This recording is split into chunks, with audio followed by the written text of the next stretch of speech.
ba tey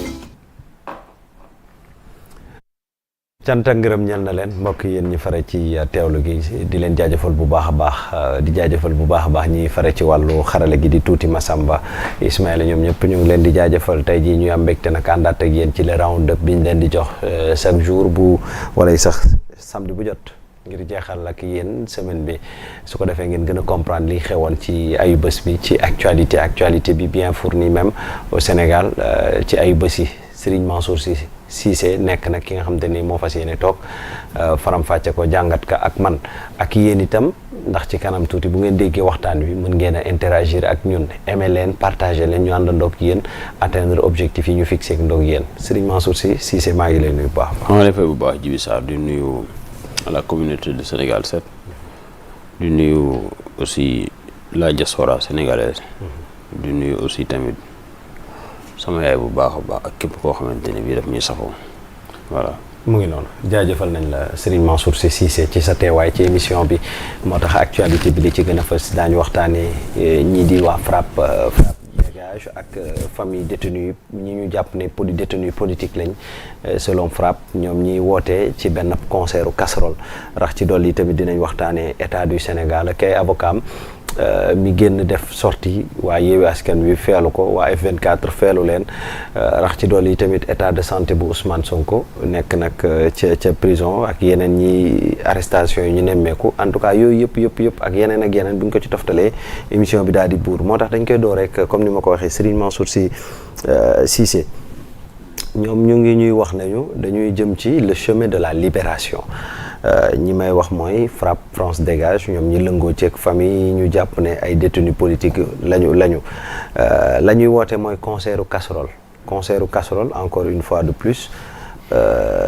naka nga koy évaluer impact bi potentiel bi nga xamante ne ni concertu casserole yi mën na am ci situation politique bi ak situation actuelle bu réew bu Sénégal. waaw ndax dina am impact ou pas loolu mën na ko xam lu lañ ko def ba pare de toute façon ki ko daan woote tey jii moom moo tax ñu woote ko wala moom lañ ko wooteel ak ñu mel ni moom ñu jàpp leen. léegi bu dee ñi ko doon def moom wàññeeku wuñ et que ki ko daan def dafa daan généralement surtout def naa woote na ko ñetti yoon ñaar yi. surtout bu mujj bi boobu moom ça a été vraiment un suivi à l'unisson presque. mooy le 15 juillet dernier le jour de son anniversaire investiture. Donc bu dee ñi ko doon def moom wàññeeku ki ñu ko doon defal wala ñu koy defal ki nga xam ne moom moo daan woote je pense que war na mën a am impact war na audible war na mën a daj fépp daal léegi nag attendons de voir à l'heure indiquée est-ce qu'il y aura véritablement un suivi ba pare aussi tamit li muy jàngal mooy. Jusqu'à présent, les libertés fondamentales de ce pays sont toujours capturées par un groupe d'élites qui ont décidé en fait de prendre en otage notre démocratie. Loolu Abdou Latif Coulibaly moo ko bindoon dans un livre je peux dire éponyme maanaam boo xamante ne bii ak li ma wax léegi daanaka ñoo bokk tur. Le Sénégal, une démocratie prise en otage par ces élites. Donc depuis je peux dire les années 2000 la ko bindoon donc et bien avant et jusqu'à présent ce sont les mêmes combats moom la Sénégalais yi di porter je l'ai dit hier Norbert Zongo bu Burkina Faso nga xamante ne bii moom dafa décidé woon def du journalisme d'investigation fi mu mujjee ñëpp xam nañ ko bu dellusiwaatoon Burkina wala tout court mu dellusiwaat dans l'espace panafricain il va faire ou bien les mêmes pratiques de journalisme de journalistes yi nga xamante ne moom la doon def moom lay continuer di ko def tey na ko yàlla yërëm ko mel ni Babacar Touré tey bu dellu si waatoon Sénégal di def journalisme les mêmes faits les mêmes gestes et les mêmes concours de circonstances day continuer véritablement en fait di dénoncer ñoom Chérif El Walid Sey voilà quoi et cetera donc loolu li muy jàngale mooy décideur politique yi jusqu'à présent ñoom fi ñu taxawoon ñoom ngi foofu changement bu nekkee dafa am ñoom ñoo changé par rapport au bord où il se trouve c'est-à-dire bu ñuy nekk ci opposition bi di def conquête du pouvoir danañ digal lu nekk danañ wax lu nekk une fois arrivé au pouvoir véritablement da ngay gis ni ils sont forts en immobilisme ils sont forts en falma mais malheureusement boo leen falee du ñu gérer dara ils sont aussi tamit voilà quoi, forts dans le mensonge, ils sont forts dans la manipulation. Donc am na benn liggéey bu may def boo xamante ne bii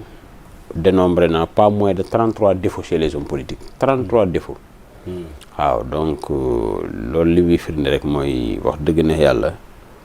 ñi nga xamante ne ñoo ñu waroon gindi bu ñu amee yenn gàllankoor yi, je pense que c'est pas demain la veille que le Sénégal, l'Afrique de manière générale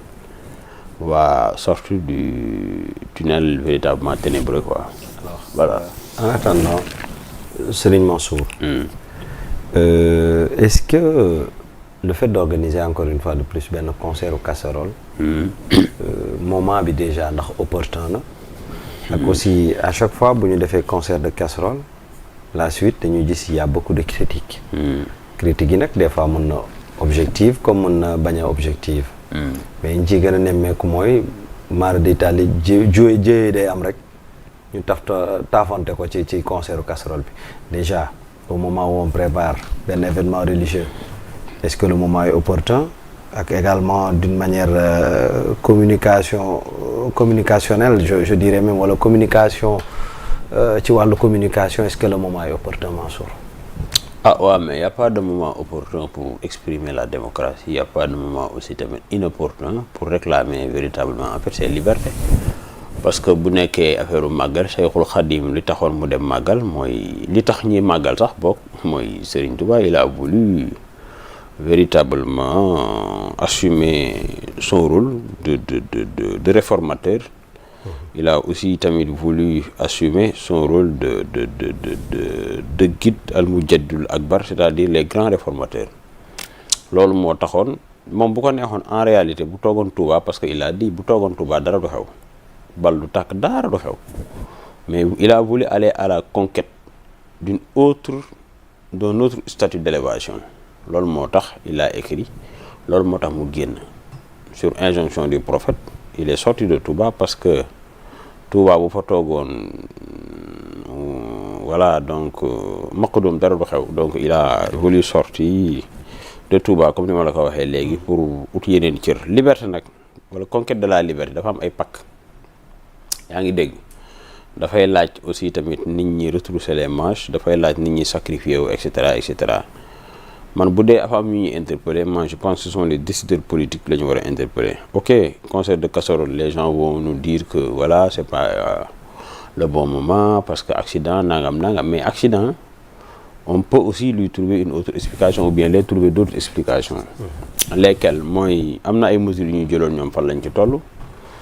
am na comment dirais-je encore ay lois et règlements yoo xamante ne bii c'est prévu par la loi, ce qu'on appelle les sanctions, ñoom fan lañ ci toll. Bu nekkee par exemple yow am nga doomu kilifa nga, tey san bi la boo demee Almadies, man def naa benn reportage en juillet je pense bien 2014, ay xale yu ndaw ko fay gis ñu luy ay oto, parfois du ñu am sax permis, seen carte d'identité la ñuy bàyyi foofu wala seen benn carte d'identité copain bàyyi ko foofu, après voilà dem def seen i yëf pare. Mën nañ ci def jëye.